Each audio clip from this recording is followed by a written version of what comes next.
Hello, Miss Amigos. Back here at the creek. Now, Brendan,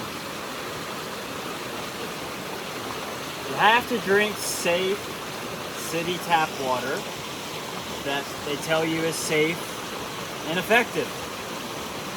You have to do it. You have to drink the chlorine, Brendan. You have to drink the birth control, Brendan. No, I don't. Here we are. This has been my little nook here the last week or so. Got 2 big bottles.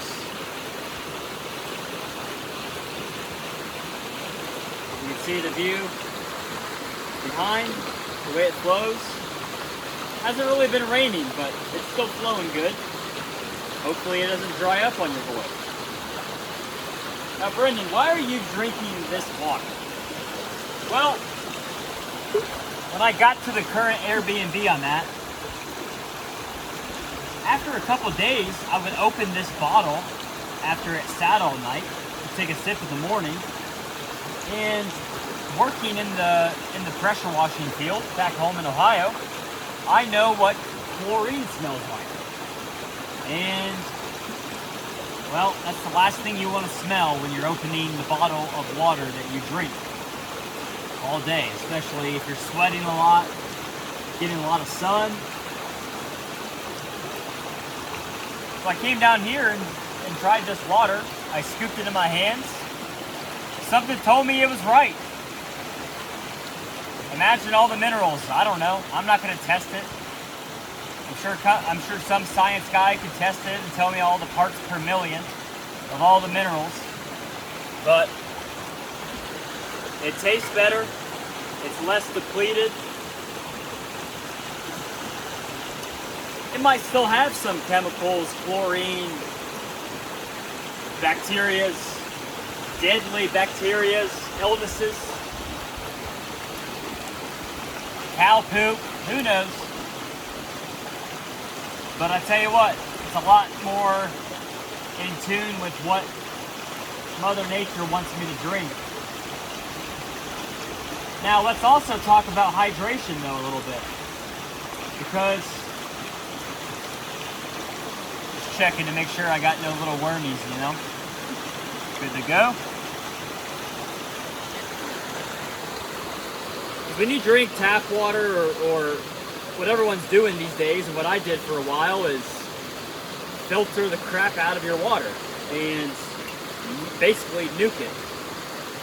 And it's tough to add back minerals. I mean, people do, but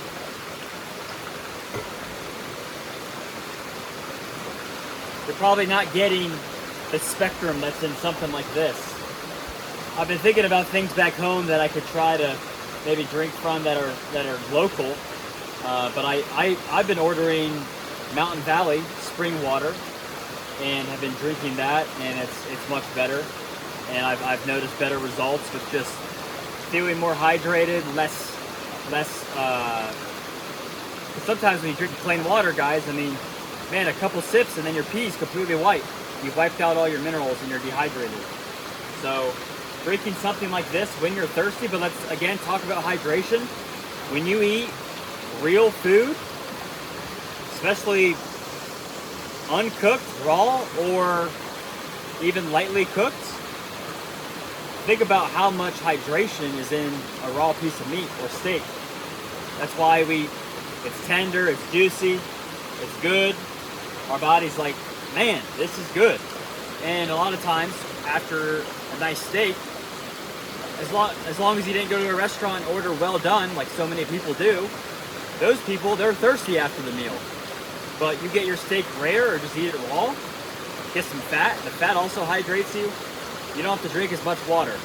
But if you're getting sun all day, if you're outside, if you're talking a lot, running your mouth like someone like me, you might want to have a good source of drinking water. So that's what I'm doing here. Obviously hard to replicate back home anywhere. But think about your drinking water. Make sure you're not drinking chlorine, because if you already got a sensitive gut, chlorine's nuking anything that's left. Any good bacteria that you have in there is getting nuked. It's gone. and now you're getting sick. Now you're losing immune system benefits from having a good gut. How crucial is that? And I also wanted to make a comment on the last video, the cold exposure video. I forgot one of the most major points of why you want to do cold exposure in the winter in northern regions and latitudes is because when you have low vitamin D already, like someone like me, I actually have, when I got tested, I had low vitamin D, and it was middle of the summer. That's not something you want to hear or want to find out. And when people say, Brendan, you're going to get skin cancer, melanoma, all these things, and squamous and melanoma, and you're going to get this cancer, because of the sun and your sunburns, and you're not wearing sunscreen or sunglasses and clothes and covering up, or you're working outside all day. The truth is, all the people who get those cancers and die from them and suffer from them, get them because they have low vitamin D, or they have low vitamin D. So if we get our vitamin D up during the summer and actually get outside, when it gets dark out, turn the lights off, enjoy our sleep, stay in the dark. But then in the winter, if we don't embrace the cold and the darkness, our vitamin D is going to go down. And then we're susceptible to what everyone has these days, all the diseases that are out there. So just wanted to make a note on that video, and stay hydrated. We'll see you in the next one.